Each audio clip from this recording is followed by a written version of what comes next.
Hi everyone, Happy New Year. I hope everyone's having a great 2022 already. Welcome to the first case of the year. To kick off the new year, I just redid my room a little bit, just changed things up. Got a new plant. He's beautiful. Anyways, let's get into today's case. It is really quick, really short. There's not that much information about it because it took place as early as 2021. It's really recent. I'm sure many people have heard of it. This case kind of reminds me of The Act. It's like this documentary movie. It's on like Hulu. Without further ado, let's get into today's case. Daniel Halseth was always on social media. He was this fitness and travel buff. He loved to post videos online, especially of his family. He was a really optimistic, enthusiastic kind of guy. He had an automated service on Twitter that sends out inspirational quotes to his 13,000 followers.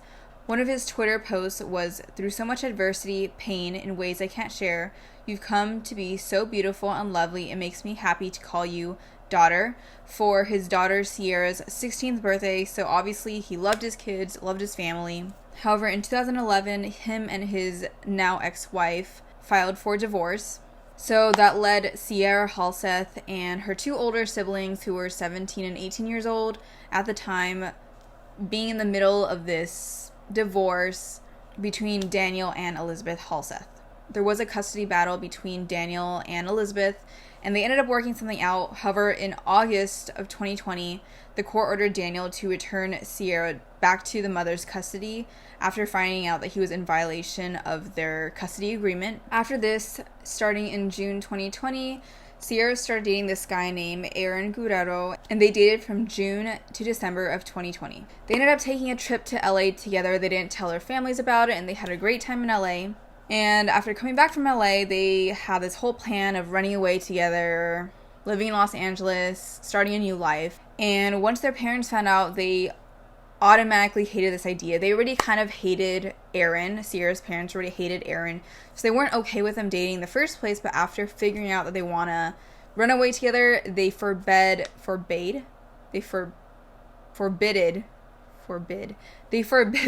Sierra to see Arron. Sierra at the time was living with her father. She was going back and forth between mom and dad.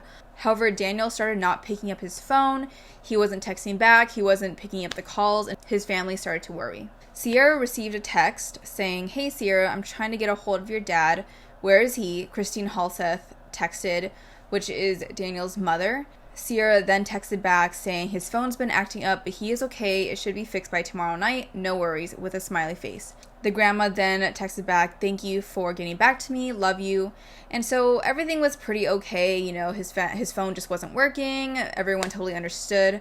However, Daniel's ex-wife began getting suspicious when there was these weird large transactions in different places from their joint bank account that they still had from back when they were married.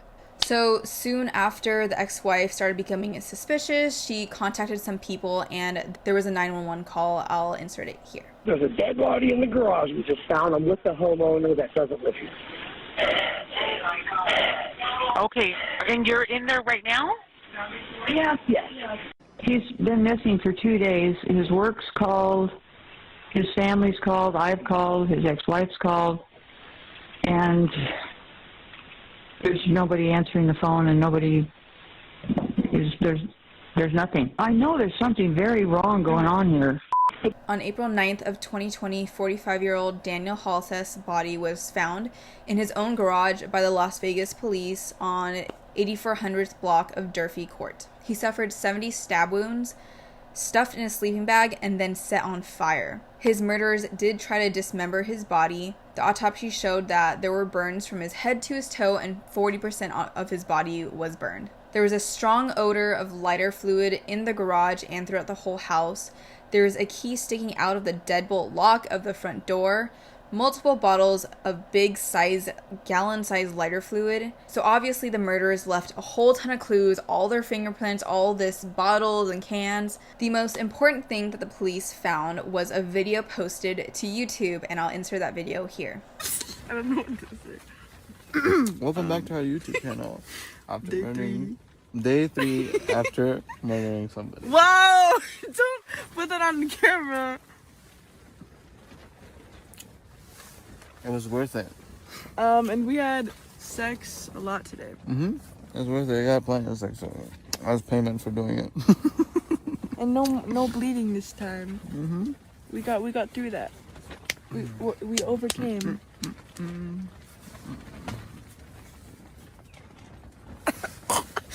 Yeah.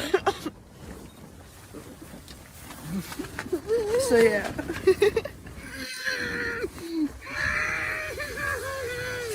So as we could see, it was 18-year-old Arron and 16-year-old Sierra who posted this video admitting to the murder of Sierra's own father. After a little more digging, the police did find receipts to Winco, which is a supermarket, Home Depot for bleach, a circular saw, chainsaw, lighter fluid, and gloves.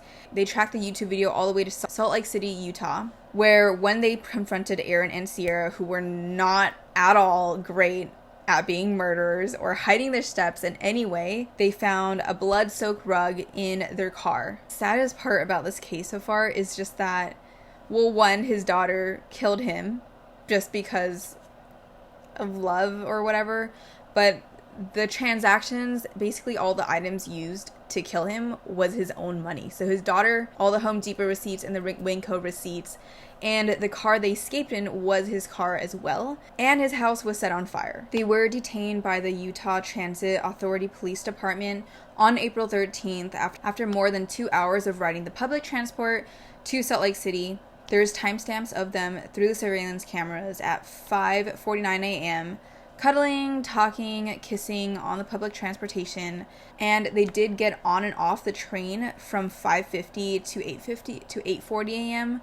So I guess they were a little bit angsty, obviously, because they just killed somebody. Unfortunately, the Utah police don't wear body cams, so there is no like video surveillance of them confronting the couple or arresting them like through the body cams. However, they did walk out at 8:40 a.m. through surveillance like cameras from the public transport of them in handcuffs being detained by the police. The couple faced 9 felony counts in relation to the homicide. On June 25th, the couple pleaded not guilty.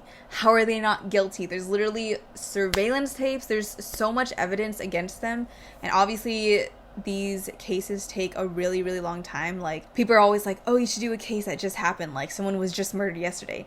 There's not that much information that they choose to release to the public. And all of my information is from, like, news reports and articles. So it's whatever is released to the public. That's what I get. So this case, there's not a lot of information because it barely kind of happened. Anyways, Sierra and Arron were charged with murder, robbery, conspiracy to commit robbery, arson, fraudulent use of credit or debit cards. Sierra was charged as an adult but will not face the death penalty.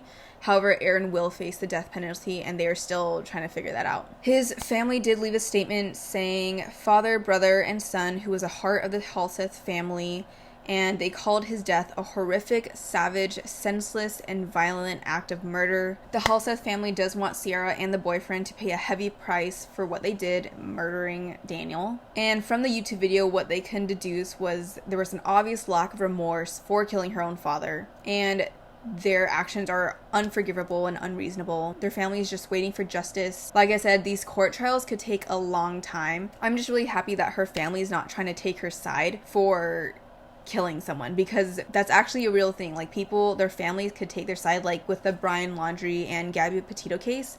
Brian Laundrie's parents were totally trying to cover his tracks for killing his own fiance. So obviously going against the law just for family's sake. Sorry, there's not too much information on this case. However, recently there have been some reports that Sierra didn't get the therapy she desperately needed prior to the murder. So as we could see in the video, I'll play it again, but he's like choking her almost in the video. So it's like people think that he was a main conspirator. He was the one who wanted this to happen. Like, he pushed her and she just like went with it. I guess one therapist said that when things like this happen, so drastic things like murder and stuff, they aren't themselves, like they're not processing what's happening.